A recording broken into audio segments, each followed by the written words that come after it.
الحمدللہ رب العالمین والصلاة والسلام علی محمد الامین اعوذ باللہ من الشیطان الرجیم بسم اللہ الرحمن الرحیم۔ خواتین و حضرات، ہم سورہ مائدہ کی آیت 21 سے درس کی ابتدا کر رہے ہیں۔ یاد ہوگا اس سے پہلے یہ فرمایا تھا کہ سیدنا موسیٰ علیہ السلام نے ایک موقع پر اپنی قوم کو خطاب فرمایا اور انہیں اللہ کی یہ نعمت یاد دلائی کہ اس نے ان کا انتخاب کیا، ان کو شہادت اور امامت کے منصب پر فائز کیا، ان کو بادشاہی عطا فرمائی، ان کے اندر نبی مبعوث کیے۔ یہ جو فیصلہ ہے اللہ تعالیٰ کا، میں نے اس وقت عرض کیا تھا کہ یہ فیصلہ الہی کا بیان ہے، یعنی گویا وہ یہ کہہ رہے ہیں کہ اللہ نے تمہارے لیے یہ فیصلہ کیا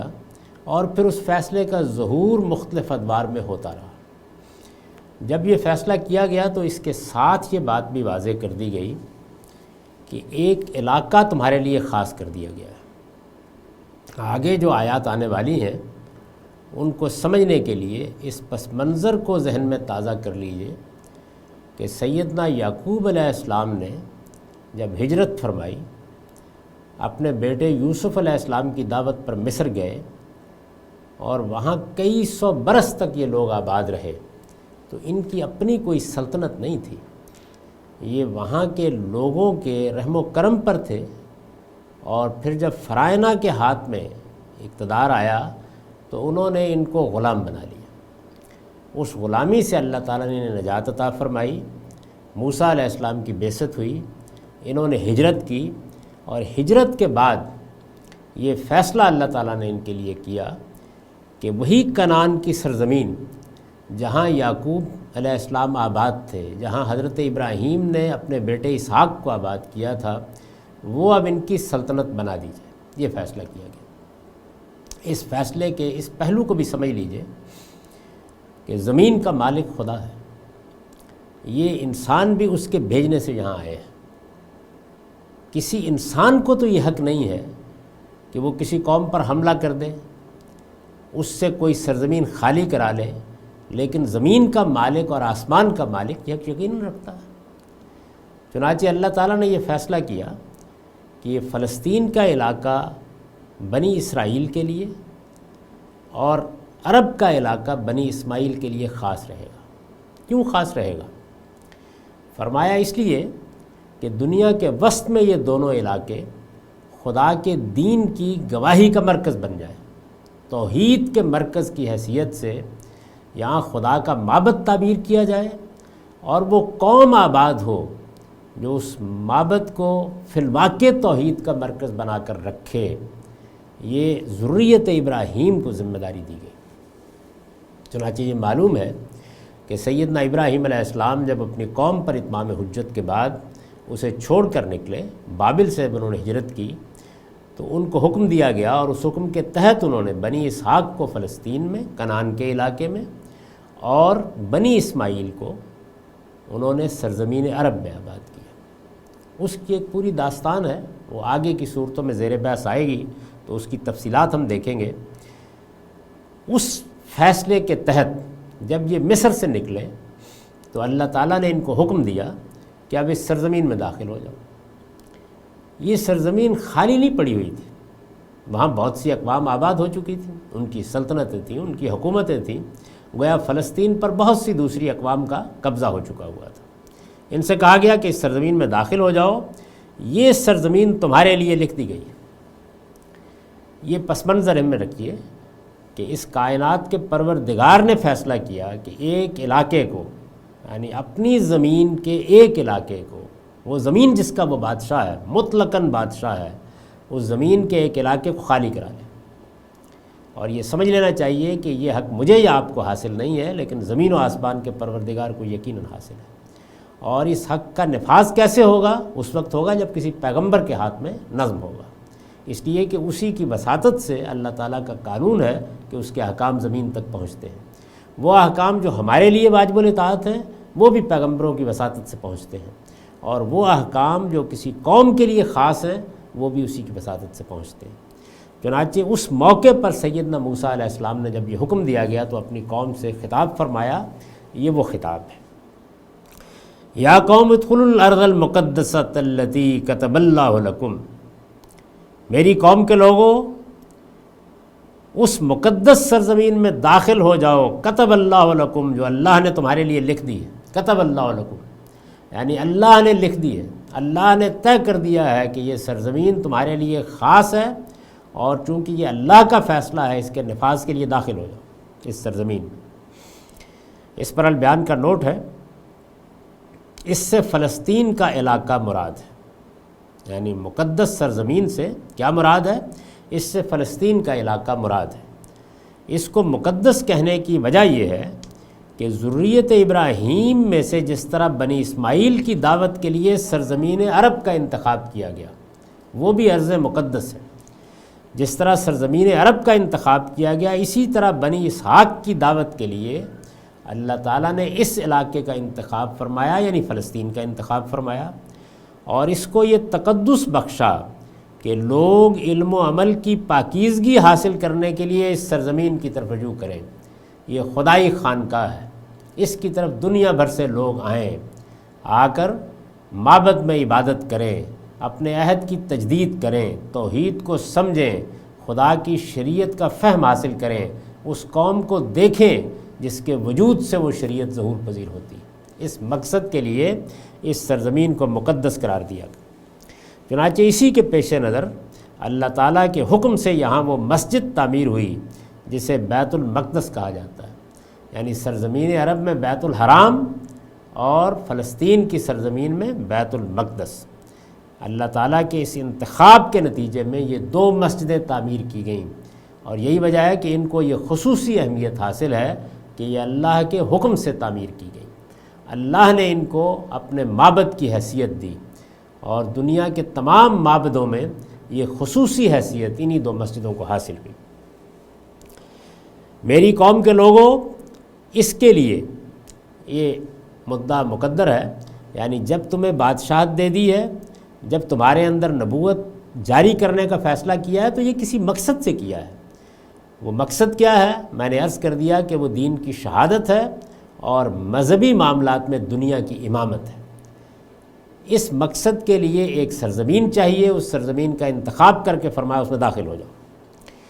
دو باتیں واضح کر دیں، ایک یہ کہ اللہ نے اس کو مقدس قرار دیا ہے، اور میں نے وجہ اس کی بیان کی کہ چونکہ یہ دعوت توحید کا مرکز ہے، اس پہلو سے اس کو مقدس کہا ہے۔ دوسرے یہ کہ یہ خدا کا فیصلہ ہے، کسی انسان کا فیصلہ نہیں ہے، کتب اللہ لکم، اللہ نے فیصلہ کر دیا ہے۔ وَلَا تَرْتَدُّوا عَلَىٰ أَدْبَارِكُمْ فَتَنْقَلِبُوا خَاسِرِينَ، جو اللہ نے تمہارے لیے لکھ دیا، اور اپنی پیٹھ پر الٹے نہ پھرو ورنہ نامراد ہو جاؤ گے۔ یعنی سرزمین فلسطین پر چونکہ دوسرے لوگوں کا قبضہ ہو چکا تھا، تو اب دو شکلیں تھیں،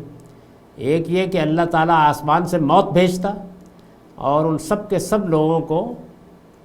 وہاں سے نکال لے جاتا، ان کی روحیں قبض ہو جاتی، ان کے جسم کسی سمندر میں پھینک دیے جاتے، یہ علاقہ خالی کرا لیا جاتا۔ لیکن اللہ کا قانون یہ ہے کہ جب وہ کسی قوم کو کسی منصب پر فائز کرتا ہے تو کچھ کام اس کے ذمے کے ہیں جو اسے انجام دینے ہیں، اس کے بعد اللہ کی نصرت آتی ہے۔ یہ نصرت الہی کا ضابطہ ہے، اللہ تعالیٰ کے اس کی کبھی خلاف ورزی نہیں ہوئی۔ چنانچہ یہاں پر بھی یہ پوری طرح نمایاں ہو جائے گا۔ بدر کے موقع پر بھی اسی ضابطے کا اطلاق کیا گیا۔ رسالت میں آپ صلی اللہ علیہ وسلم کو جو مار کے لڑنے پڑے، ان سب میں یہ چیز ملحوظ رہی۔ اسی سے استدلال کر کے امام حمید الدین فرائی نے اصرار کیا ہے کہ فیل کے واقعے میں بھی یہ نہیں مانا جا سکتا کہ قریش نے اپنی طرف سے اپنی ذمہ داری نہیں پوری کی، اس کے باوجود خدا کی نصرت آ گئی۔ یہ خدا کی نصرت کے قانون کے خلاف ہے۔ چنانچہ اس نصرت الہی کے ضابطے کو بہت اچھی طرح سمجھ لینا چاہیے۔ تو ارشاد ہوا کہ تم کو اس کے لیے اقدام کرنا ہے، جو کچھ تم کر سکتے ہو وہ تمہاری ذمہ داری ہے۔ اس زمین کو خالی کرانے کے لیے تم آگے بڑھو گے، خدا کی نصرت اس کے بعد تمہارے ہم رکاب ہوگی۔ لہٰذا وَلَا تَرْتَدُّوا عَلَىٰ أَدْبَارِكُمْ فَتَنْقَلِبُوا خَاسِرِينَ، اپنی پیٹھ پر الٹے نہ پھرو ورنہ نامراد ہو جاؤ گے۔ البیان کا نوٹ سن لیجئے۔ سیدنا موسیٰ علیہ السلام نے یہ تقریر اس موقع پر کی ہے جب انہوں نے دشت فاران میں بنی اسرائیل کو فلسطین پر حملے کی ہدایت فرمائی۔ یہ حملہ اس لیے ضروری تھا کہ فلسطین کے علاقے کو اللہ تعالیٰ نے بنی اسرائیل کی میراث کا علاقہ قرار دے کر انہیں حکم دیا تھا کہ اس علاقے کو اپنی دعوت کا مرکز بنائیں۔ جن لوگوں کو بائبل کے صحائف کا مطالعہ کرنے کا موقع ملا ہے وہ جانتے ہیں کہ یہاں جو کچھ اجمال کے ساتھ بیان ہوا ہے وہاں وہ بڑی تفصیل کے ساتھ بیان کیا ہے۔ یہ منصب کیا ہے، اس کے تقاضے کیا ہیں، اس کی ذمہ داریاں کیا ہیں، اس کے لیے یہ زمین کیوں خاص کی گئی ہے، اس زمین کو تمہاری میراث قرار دے دیا گیا ہے، اس کے حدود اربع کیا ہیں، یہ وہاں بیان کیے گئے ہیں۔ تمہیں اس کو کیسے خالی کرانا ہے، اس کو خالی کرانے کے لیے کیا قانون ہے جو پیش نظر ہوگا، وہاں کے باشندے جو کچھ بھی رد عمل ظاہر کریں گے اس کے جواب میں تمہیں کیا کرنا ہے، ان کے ساتھ معاملہ کیا ہوگا، اور اس سرزمین کے گرد و پیش کے علاقوں کے ساتھ کیا معاملہ ہوگا، اس کی تفصیلات وہاں بیان کی گئی ہے۔ تو میں نے لکھا ہے کہ یہ حملہ اس لیے ضروری تھا کہ فلسطین کے علاقے کو اللہ تعالیٰ نے بنی اسرائیل کی میراث کا علاقہ قرار دے کر انہیں حکم دیا تھا کہ اس علاقے کو اپنی دعوت کا مرکز بنائیں۔ نبیوں کی قیادت میں جو حکومت قائم ہوتی ہے وہ چونکہ براہ راست اللہ کی حکومت ہوتی ہے، جس کو حکومت الہیہ کہتے ہیں، وہ اصل میں اللہ کی حکومت ہوتی ہے جس میں خدا کا پیغمبر زمین پر ہوتا ہے اور براہ راست اللہ تعالیٰ کی بادشاہی زمین پر قائم ہو جاتی ہے۔ اس لیے اس کو جس طرح اتمام حجت کے بعد لوگوں کی جزا و سزا کا حق حاصل ہو جاتا ہے، اسی طرح یہ حق بھی آپ سے آپ حاصل ہو جاتا ہے کہ جس علاقے سے چاہے لوگوں کی حکومت ختم کر کے اس میں اپنی حکومت قائم کر دیں۔ یعنی جو عام اخلاقی اصول ہیں پھر ان کا اطلاق اس پر نہیں ہوتا۔ خدا موت دیتا ہے، خدا زندگی دیتا ہے، خدا بچے کو اٹھا لے جاتا ہے، خدا بڑے کو اٹھا لے جاتا ہے، خدا جب چاہے اپنی زمین کے کسی علاقے کو لوگوں سے خالی کرا لے، اس پر ان اصولوں کا اطلاق نہیں ہوتا جو ہم پر ہوتا ہے۔ تو خدا کی حکومت میں سیدنا موسیٰ علیہ السلام نے خدا کے نمائندے کی حیثیت سے یہ حکم دیا کہ یہ علاقہ خالی کرا لیا جائے۔ اس کا عام انسانوں سے کوئی تعلق نہیں ہے، ان کی حکومت کو یہ حق نہ حاصل ہے اور نہ کسی طرح حاصل ہو سکتا ہے، کیونکہ یہاں سے یہ استدلال کیا جا سکتا تھا کہ مسلمان خدا کے دین کو ماننے والے وہ بھی یہ کر سکتے ہیں۔ نہیں، اس کا حق نہیں ہے۔ خدا نے اس علاقے کو متعین کیا، اس کی اقوام کو متعین کیا، اس کے حدود اربع متعین کیے، اس میں بنی اسرائیل کس طرح آباد ہوں گے اس کی پوری تفصیلات بیان کی، پھر متعین طور پر حکم دیا کہ یہ علاقہ اس کو خالی کرا لیا جائے۔ موسیٰ علیہ السلام کی یہ تقریر اگرچہ یہاں بالاجمال نقل ہوئی، لیکن غور کیجئے تو اس میں وہ تمام پہلو موجود ہیں جو اس موقع پر حوصلہ دینے اور پست حوصلگی کے برے انجام سے لوگوں کو خبردار کرنے کے لیے ضروری تھے۔ یعنی سیدنا موسیٰ علیہ السلام کی یہ تقریر بالکل اسی طرح کی تقریر ہے جیسے رسالت مآب صلی اللہ علیہ وسلم نے بدر کے موقع پر کی، اسی نوعیت کا مارکا ان کو لڑنا تھا۔ استاذ امام لکھتے ہیں، حضرت موسیٰ علیہ السلام نے اللہ تعالیٰ کے ان افضال و عنایات کا حوالہ دیا جو مصر سے خروج کے وقت سے لے کر اب تک برابر سائے کی طرح بنی اسرائیل کے ساتھ رہے۔ یہاں تو تفصیل نہیں ہے، لیکن جب آپ بقرہ کو پڑھتے ہیں تو وہاں بڑی تفصیل سے بتایا ہے کہ اللہ تعالیٰ نے ان کو فرعون کی غلامی سے کس طرح نجات دی، کیسے ان کو نکال کر لایا، کس طرح فرعون کے لشکر غرقاب نیل ہوئے، وہ سب تفصیلات وہاں بیان ہوئی۔ ان قطعی اور حتمی وعدوں کا حوالہ دیا جو سلسلہ نبوت کے اجرا اور بنی اسرائیل کو ایک عظیم حکمران قوم بنانے کے لیے اللہ تعالیٰ نے فرمائے۔ اس میراث کا حوالہ دیا جو ایک شاداب و زرخیز علاقے کی شکل میں ان کو ملنے والی تھی اور جس کو اللہ تعالیٰ نے ان کے لیے لکھ دیا تھا۔ ان تمام وعدوں اور یقین دہانیوں کے ساتھ ان کو ارض مقدس پر حملے کی دعوت دی، یعنی یہ ذمہ داری ان پر ڈالی گئی کہ تم کو حملہ کرنا ہے، اس کے بعد میری نصرت آئے گی۔ نصرت کا یہی قانون ہے۔ ان کو ارض مقدس پر حملے کی دعوت دی اور ساتھ ہی بزدلی اور پست حوصلگی کے انجام بد سے بھی آگاہ کر دیا۔ ظاہر ہے کہ جس قوم کو اتنا بڑا منصب دیا جا رہا ہے کہ اب اس کو خدا کے دین کا گواہ بن کر اٹھنا ہے، اس کا امتحان ضروری ہے۔ چنانچہ اس امتحان میں یہ ڈالے گئے کہ یہ اقدام کریں، پہلا قدم یہ اٹھائیں گے کہ اس سرزمین کو خالی کرایا جائے۔ پست حوصلگی کے انجام بد سے بھی آگاہ کر دیا کہ قدم پیچھے ہٹایا تو بالکل ہی نامراد ہو کر رہ جاؤ گے، پیچھے مصر کی غلامی ہے اور آگے کے لیے ہمت نہ کی تو یہ صحرا گردی ہے جس میں مر کھپ کر فنا ہو جاؤ۔ یہ جو پورا مضمون ہے یہ سیدنا موسیٰ علیہ السلام کے اس جملے میں ادا ہوا ہے، وَلَا تَرْتَدُّوا عَلَىٰ أَدْبَارِكُمْ فَتَنْقَلِبُوا خَاسِرِينَ، اپنی پیٹھ پر الٹے نہ پھرو ورنہ نامراد ہو جاؤ گے۔ قالوا یا موسیٰ ان فیہا قوما جبارین وَإِنَّا لَن نَّدْخُلَهَا حَتَّى يَخْرُجُوا مِنْهَا، انہوں نے جواب دیا موسیٰ اس میں بڑے زبردست لوگ رہتے ہیں، یعنی جب یہ کہا گیا کہ تمہیں اس سرزمین کو خالی کرانے کے لیے پہلا قدم اٹھانا ہے، یہی خدا کا قانون ہے، خدا کی نصرت اس کے بعد آئے گی، خدا تمہارے ساتھ ہے، فتح یقینی ہے، یہ علاقہ خالی ہو جائے گا، لیکن اس کے لیے تمہیں یہ قربانی دینا ہوگی۔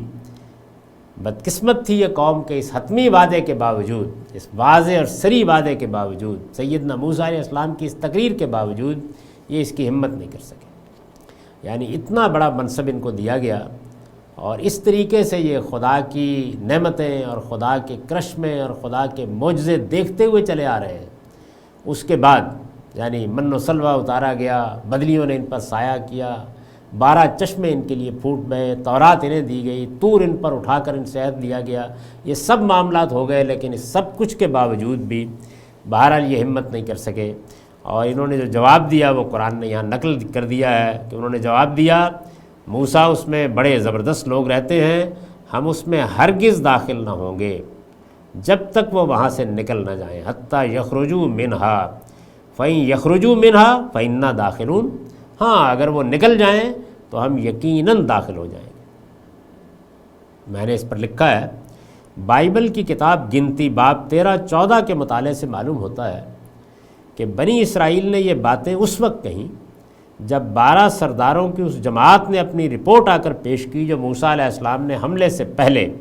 علاقے کے حالات دریافت کرنے کے لیے بھیجی گئی تھی، یعنی ان کے 12 سرداروں کا انتخاب کیا گیا تھا اور ان کی ایک جماعت ابتدائی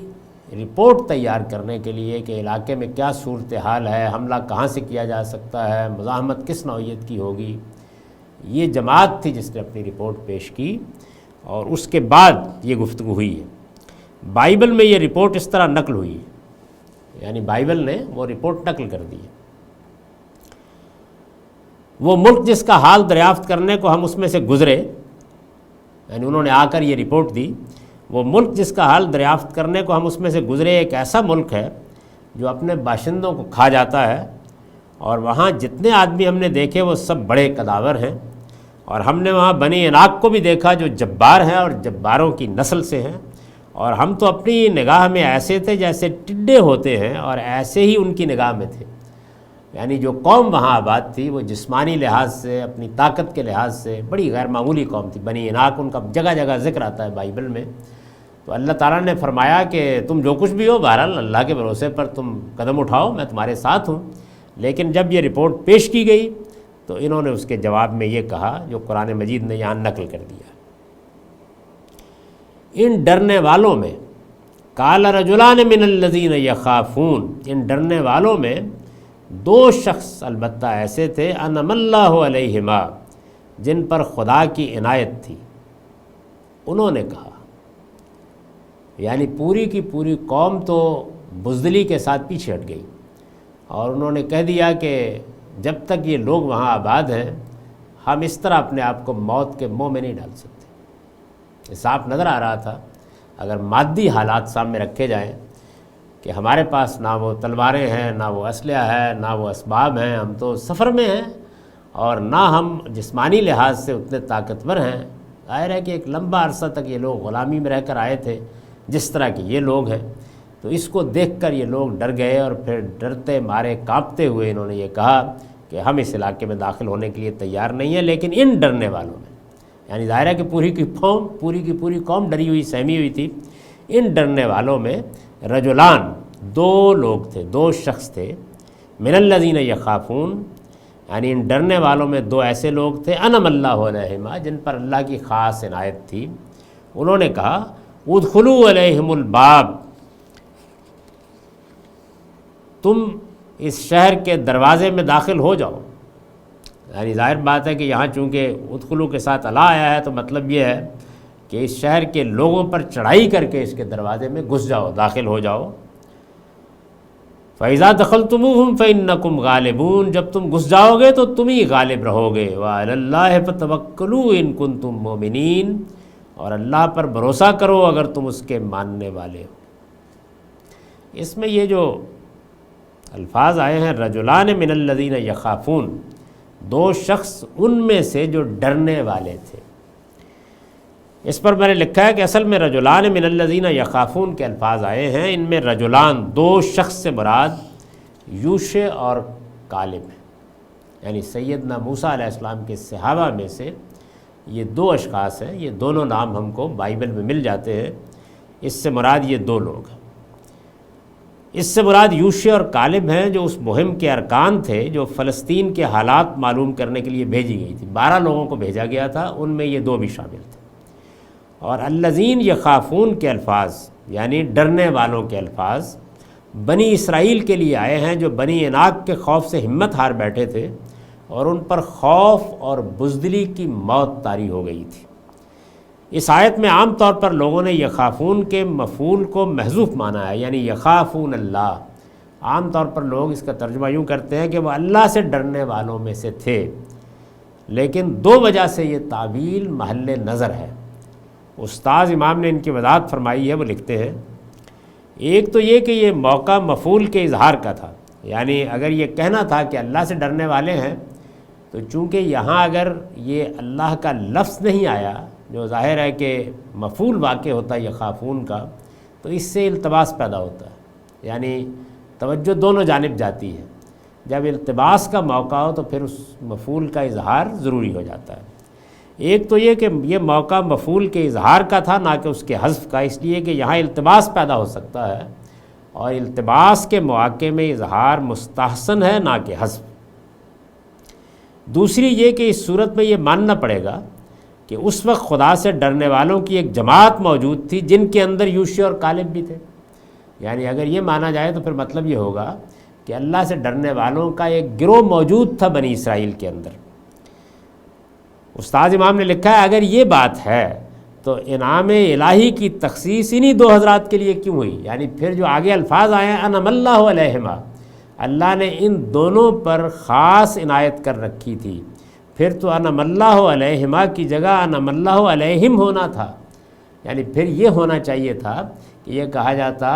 کہ ان ڈرنے والوں میں دو شخص وہ خدا سے ڈرنے والے جن سب پر اللہ نے اپنی نعمت کر رکھی ہوئی تھی۔ تو چونکہ الفاظ یہ نہیں آئے اس وجہ سے ترجیح اسی بات کی ہے کہ من الذین یخافون سے مراد بنی اسرائیل ہیں جو سب کے سر ڈرے مارے کانپ رہے تھے، اور ان میں صرف دو شخص تھے، اور یہی بات بائبل سے معلوم ہوتی ہے، قرآن مجید میں بھی یہی بات کہی گئی ہے کہ یہ صرف دو شخص تھے یوشع اور کالب جن کو اللہ نے یہ توفیق دی کہ وہ اللہ کی نصرت کے بھروسے پر کھڑے ہو گئے، اور انہوں نے اپنی قوم کو توجہ دلائی کہ ہمت نہ ہارو، ڈرو نہیں، تم شہر پر چڑھائی کر کے اس کے دروازے میں گھس جاؤ، اس بات پر اطمینان رکھو کہ جب تم یہ کام کر ڈالو گے تو تم ہی غالب رہو گے، اور انہوں نے کہا اللہ پر بھروسہ رکھو اگر تم اس کے ماننے والے ہو۔ اس پر البیان کا نوٹ ہے، یہ اس تقریر کا خلاصہ ہے جو یوشع اور کالب نے اس موقع پر کی جب پوری قوم ہمت ہار چکی تھی۔ بائبل میں یہ واقعہ اس طرح بیان ہوا ہے، اور نون کا بیٹا یشوع اور یفنہ کا بیٹا کالب جو اس ملک کا حال دریافت کرنے والوں میں سے تھے، اپنے اپنے کپڑے پھاڑ کر بنی اسرائیل کی ساری جماعت سے کہنے لگے کہ وہ ملک جس کا حال دریافت کرنے کو ہم اس میں سے گزرے نہایت اچھا ملک ہے، اگر خدا ہم سے راضی رہے تو وہ ہم کو اس ملک میں پہنچائے گا، اور وہی ملک جس میں دودھ اور شہد بہتا ہے ہم کو دے گا، فقط اتنا ہو کہ تم خداوند سے بغاوت نہ کرو اور نہ اس ملک کے لوگوں سے ڈرو، وہ تو ہماری خوراک ہے، ان کی پناہ ان کے سر پر سے جاتی رہی ہے، اور ہمارے ساتھ خداوند ہے سو ان کا خوف نہ کرو۔ یہ تقریر ان دونوں نے آ کر کی۔ استاذ امام امین حسن اصلاحی نے اس تقریر پر تبصرہ فرمایا ہے، وہ لکھتے ہیں اس میں شبہ نہیں کہ جب پوری قوم کی قوم اس طرح ہمت ہار بیٹھے جس طرح بنی اسرائیل ہار بیٹھے تو بہادر سے بہادر آدمی کے اعصاب بھی جواب دے جاتے ہیں۔ بڑا ہی باوفا اور صداقت شعار ہوتا ہے وہ مرد حق جو ایسے نازک موقع پر بھی اپنی وفاداری اور صداقت شعاری نبھا لے جائے۔ یوشع اور کالب کے کردار کا یہی پہلو ہے جس کے سبب سے عہد و میثاق کی سورہ میں قرآن نے ان کا ذکر کر کے ان کو زندہ جاوید بنا دیا، تاکہ جو لوگ خدا کی راہ پر چلنے کا ارادہ کریں وہ ان کے اس مثالی کردار سے یہ سبق لے کہ جب سب سو جائیں تو جاگنے والے کس طرح جاگتے ہیں، اور جب سب مر جاتے ہیں تو زندہ رہنے والے کس طرح زندہ رہتے ہیں۔ قرآن نے یہاں بزدلوں کے اندر کے بہادروں اور مردوں کے اندر کے زندوں کو اس لیے نمایاں کیا ہے کہ بہادروں کے اندر بہادر اور زندوں کے اندر زندہ تو بہت نظر آ جائیں گے، لیکن وہ زندگی بخش ہستیاں بہت کمیاب ہیں جو مردوں کو زندگی بخشتی ہیں، اگرچہ اسی راہ میں انہیں خود اپنی زندگیوں سے ہاتھ دھونے پڑ جائیں۔ یعنی قرآن مجید نے خاص طور پر نمایاں کیا ہے ان دو صحابہ کی سیرت اور کردار کو۔ سیدنا موسیٰ علیہ السلام کے ان دو صحابہ نے اس جرأت کے ساتھ، جس مردانگی کے ساتھ، جس حوصلے کے ساتھ حالات بیان کیے، لوگوں کو ترغیب دی اور خدا کے اوپر توکل اور بھروسے کی دعوت دی، یہ بتایا کہ خدا کی نصرت تمہارے ہم رکاب ہے، ادنا درجے میں کوئی خوف کیے بغیر اس شہر کے دروازوں میں گھس جاؤ، تمہارے لیے غلبہ مقدر ہو چکا ہے۔ لیکن اس تقریر کا کوئی اثر ہوا؟ ہرگز نہیں۔ قالوا یا موسیٰ انا لن ندخلھا، لیکن انہوں نے پھر یہی کہا کہ موسیٰ جب تک وہ وہاں موجود ہیں، لن ندخلھا ابداً، ہم ہرگز اس میں داخل نہ ہوں گے، کبھی اس میں داخل نہ ہوں گے، ما داموا فیہا، جب تک وہ وہاں موجود ہیں۔ فاذھب انت وربک، اس لیے تم اور تمہارا پروردگار دونوں جاؤ، فقاتلا، اور لڑو، انا ہاہنا قاعدون، ہم تو یہاں بیٹھے ہیں۔ یعنی صاف جواب دے دیا انہوں نے کہ ہم اس میدان میں اترنے کے لیے تیار نہیں، ہمارے اندر یہ حوصلہ نہیں ہے۔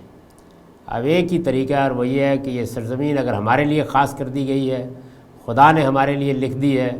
اگر اس سرزمین کو دعوت کا مرکز بنانا ہے تو ہم باقی ذمہ داریاں تو پوری کرنے کے لیے تیار ہیں، لیکن اس سرزمین کو بنی عناق سے خالی کرانے کے لیے تیار نہیں۔ یہ تم اور تمہارا خداوند جا کے خالی کرا کے ہمارے حوالے کر دے، ہم اس راستے پر نہیں چلنے والے۔ اللہ تعالیٰ نے اس کے بعد جو کچھ کیا وہ آگے زیر بحث آ جائے گا، لیکن اس سے یہ حقیقت بالکل واضح ہو جاتی ہے کہ کسی بھی قوم کو جب اللہ تعالیٰ کی نصرت حاصل ہوتی ہے تو اس کے لیے ضروری ہے کہ وہ اپنا کردار ادا کرے۔ یہ نہیں ہو سکتا کہ جو ذمہ داری اس کی تھی اس کو وہ پورا کرنے سے انکار کر دے۔ اس کے پاس اینٹ ہے، اس کے پاس پتھر ہے، اس کے پاس 2 تلواریں ہیں۔ بدر کا نقشہ کھینچا ہے نا حفیظ نے اپنے شاہ نامے میں کہ 2 گھوڑے 6 زر ہیں، 8 شمشیریں بدلنے آئے تھے یہ لوگ، دنیا بھر کی تقدیریں۔ تو جب جو کچھ بھی آپ کے پاس ہے آپ خدا کے حضور میں پیش کر دیتے ہیں،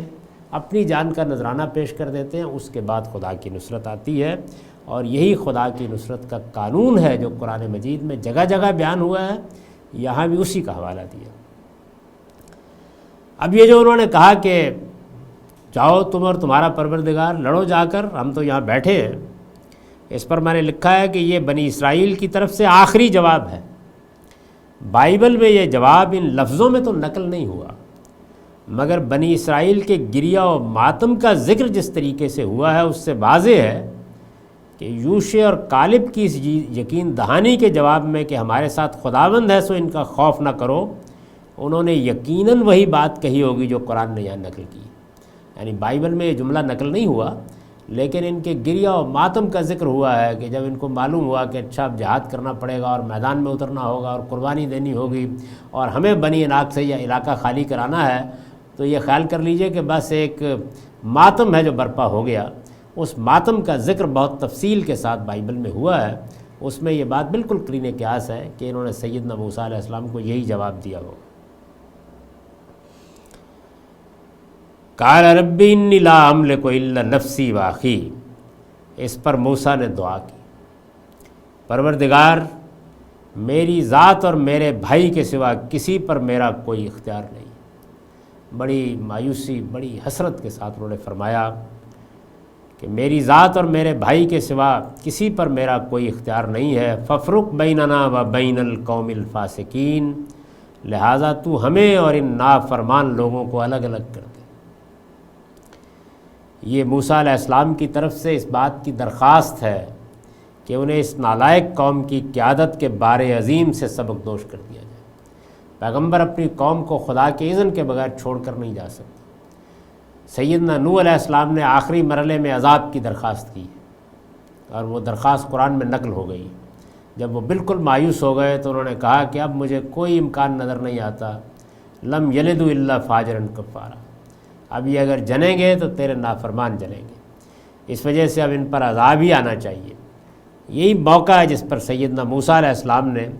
اپنی قوم کی یہ حالت دیکھ کر یہ کہا ہے کہ جس ذمہ داری پر اس قوم کو فائز کیا گیا اور ہمیں قیادت کرنے کے لیے کہا گیا ہے، ہمیں اس ذمہ داری سے سبق دوش کر دیا جائے۔ اس سے کوئی آخری درجے کی چیز نہیں ہوتی جو پیغمبر کی طرف سے ہو گئی۔ جب یہ درخواست انہوں نے کی تو اللہ تعالیٰ نے جواب دیا، قال فإنها محرمة علیہم 40 سنة یتیہون فی الارض فلا تأس علی القوم الفاسقین۔ فرمایا یہی بات ہے تو یہ سرزمین 40 برسوں کے لیے ان پر حرام ہے، یعنی اب 40 برس تک یہ اس سرزمین میں داخل نہیں ہو سکیں گے، یہ زمین میں مارے مارے پھریں گے۔ یتیہون فی الارض فلا تأس علی القوم الفاسقین، اس لیے اب ان نافرمانوں پر افسوس نہ کرو۔ اس میں جو کچھ کہا گیا ہے اس پر البیان کا نوٹ ہے۔ اس سے معلوم ہوتا ہے کہ سیدنا موسیٰ علیہ السلام کی طرف سے سبق دوشی کی درخواست تو قبول نہیں کی گئی، یعنی انہوں نے فرمایا کہ اس قوم کی قیادت سے ہمیں الگ کر دیا جائے، یہ درخواست اللہ تعالیٰ نے قبول نہیں فرمائی۔ کیوں قبول نہیں فرمائی؟ اس لیے کہ اس کا ایک نتیجہ نکلتا، اور وہ نتیجہ یہ نکلتا کہ اس صورت میں تمام بنی اسرائیل ہلاک کر دیے جاتے، یعنی خاتمہ ہو جاتا، اللہ کا فیصلہ صادر ہو جاتا، یہ قوم ہمیشہ کے لیے زمین سے مٹا دی جاتی، مگر ان کے لیے سزا کا فیصلہ سنا دیا گیا۔ یعنی اللہ تعالیٰ نے ان پر نظر کرم فرمائی اور اس طرح کی ان آیتوں کا حوالہ دیا ہے بقرہ میں جگہ جگہ کہ اس جرم کا ارتکاب تم نے کیا، اس جرم کا ارتکاب کیا، میں نے پھر تم کو معاف کر دیا، میں نے پھر تم کو معاف کر دیا۔ تو اس موقع پر بھی سزا سنا دی گئی، لیکن آخری فیصلہ نہیں ہوا، اور وہ سزا یہ سنا دی گئی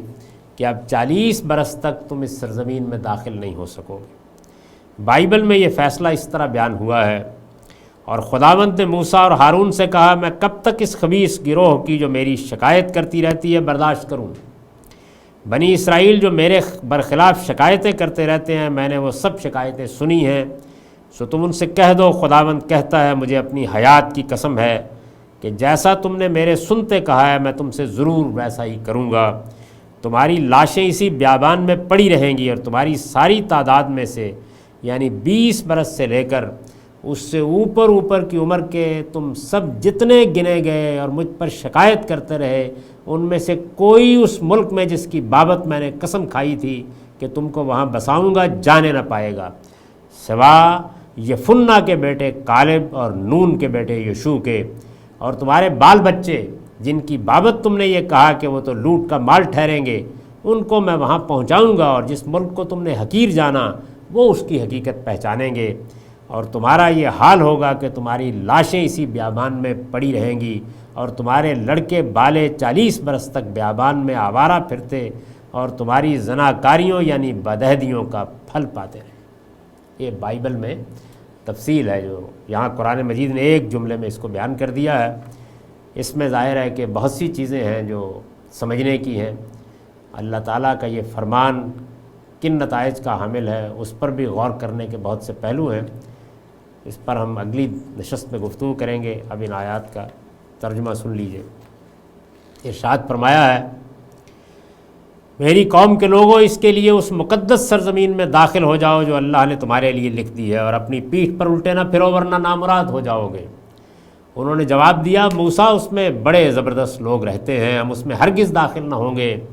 جب تک وہ وہاں سے نکل نہ جائیں، ہاں اگر وہ نکل جائیں تو ہم یقیناً داخل ہو جائیں گے۔ ان ڈرنے والوں میں سے 2 شخص البتہ ایسے تھے جن پر خدا کی عنایت تھی،